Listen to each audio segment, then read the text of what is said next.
ছোট একটি জঙ্গলে বাস করত টুনি ও তার দুই ছানা। সে অনেক পরিশ্রমী ছিল। প্রতি বছর টুনি পাখি কিছু না কিছু বিক্রি করে আয় রোজগার করত। একদিন টুনি পাখি তার জমিতে কুমড়া বীজ রোপণ করলো। কিছুদিনের মধ্যে কুমড়ার বীজ হতে পাতা বের হতে শুরু করে। বাহ, এখন শুধু গাছটি বড় হওয়া বাকি। গাছ বড় হলে অনেক বড় বড় কুমড়া ধরবে। আমি সেই কুমড়া বিক্রি করে অনেক টাকা রোজগার করতে পারবো। টুনি যখন এই কথা বলছিল তখন সেখানে মিষ্টি টিয়া পাখি আসলো। টুনি পাখি, এবছর তুমি কি বিক্রি করবে? প্রতি বছর তো কিছু না কিছু বিক্রি করে অনেক টাকা আয় করো। মিষ্টি টিয়ে, এবছর আমি কুমড়া বিক্রি করব। কিছুদিন পর আমার কুমড়ার গাছ অনেক বড় হয়ে যাবে আর সেখানে অনেক বড় বড় কুমড়া ধরবে। আমি সে কুমড়া বিক্রি করে অনেক টাকা আয় করব। টুনি পাখি, এই কুমড়ার ব্যবসায় অনেক লোকসানও কিন্তু হতে পারে। মিষ্টি টিয়ে, এখানে আমার কি লোকসান হবে? কুমড়া চাষের সময় কুমড়ার মধ্যে মাঝে মাঝে কুমড়ার পোকাও লেগে যায়। যদি একবার পোকা ধরে যায় তাহলে তো তোমার অনেক বেশি লোকসান হবে। মিষ্টি টিয়ে, আমি কুমড়া গাছের বেশি বেশি যত্ন নিব যেন কুমড়ায় পোকা না লাগে। হ্যাঁ টুনি পাখি, তোমার তো অনেক দিনের ফসল চাষের অভিজ্ঞতা আছে। কাল রাতে আমি যখন তোমার বাড়ির পাশ দিয়ে যাচ্ছিলাম তখন তোমার স্ত্রীর চিল্লাচিল্লির আওয়াজ শুনতে পেলাম। কাল কি হয়েছিল মিষ্টি টিয়ে? কি বলবো টুনি পাখি, আমার স্ত্রী আমাকে 2-3 দিন ধরে বিরক্ত করছে সোনার হার কিনে দেওয়ার জন্য, কিন্তু আমার কাছে তো সোনার হার কিনে দেওয়ার জন্য এত টাকা নেই। আচ্ছা, এজন্যই কাল তোমাদের মাঝে ঝগড়া হয়েছিল।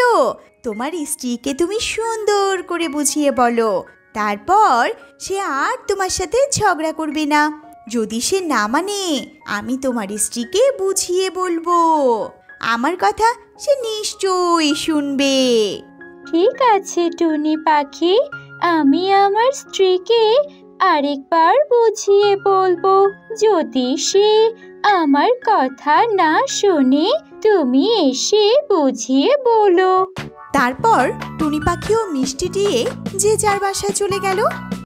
সে জঙ্গলে এক কোটিপতি কাক বাস করত। কাকের কোনো কিছুতেই কমতি ছিল না। কাকের মতো কোটিপতি পাখি পুরো জঙ্গলে একটাও ছিল না। এই কবুতর, আমার আঙ্গুর খেতে ইচ্ছে করতেছে, যাও তাড়াতাড়ি আমার জন্য আঙ্গুর নিয়ে আসো। ঠিক আছে মালিক, আমি আপনার জন্য মিষ্টি মিষ্টি আঙুর নিয়ে আসতে যাচ্ছি। তারপর কবুতর কাকের জন্য মিষ্টি মিষ্টি আঙ্গুর আনতে রওনা হলো। একটা সময় আমি অনেক গরিব ছিলাম। আমার খাওয়ার জন্য কিছুই ছিল না, থাকার জন্য বাড়ি ছিল না। আমি অন্য পাখিদের থেকে খাবার খুঁজে খুঁজে খেতাম, তা না হলে চুরি করে খাবার খেয়ে নিতাম। কিন্তু আজ আমি অনেক কোটিপতি পাখি। আজ অন্য পাখিরা আমার কাছে খাবার খুঁজতে আসে। কালু কাক অনেক কোটিপতি পাখি হওয়া সত্ত্বেও সে অনেক লোভী পাখি ছিল। তারপর কিছু মাস এভাবেই কেটে গেল। এতদিনে মনে হয় আমার কুমড়ার গাছ অনেক বড় হয়ে গেছে। যাই, কেমন হয়েছে দেখে আসি। তারপর টুনি পাখি তার কুমড়া গাছের দিকে চলে গেল। টুনি পাখি তার জমিতে আসলো, তখন সে দেখে তার কুমড়া গাছ অনেক বড় হয়ে গেছে আর অনেকগুলো কুমড়ো ধরেছে। কিন্তু সেখানে একটি কুমড়ো অনেক বেশি বড় হয়ে গেছে। এত বড় কুমড়ো দেখে টুনি পাখি রীতিমতো অবাক হয়ে যায়। বাপরে বাপ, এত বড় কুমড়া আমার জীবনে আমি প্রথম দেখলাম। এত বড় কুমড়া দিয়ে আমি কি করব? এই কুমড়া তো আমার কোনো কাজে আসবে না।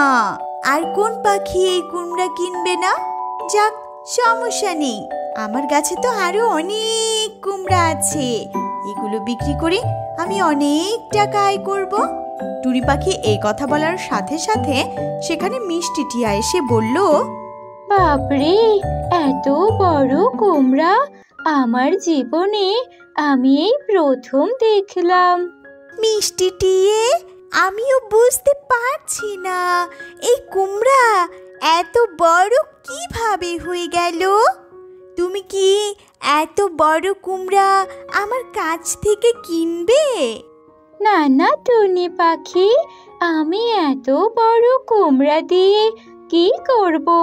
এত বড় কুমড়া আমার কোনো কাজেই আসবে না। কোনো সমস্যা নেই মিষ্টি মেয়ে, তুমি আমার এই ছোট কুমড়াগুলো থেকে যত কুমড়া লাগে কিনে নাও। না না টুনি পাখি, আমি তো শুধু তোমার এই কুমড়া চাষ দেখতে আসলাম।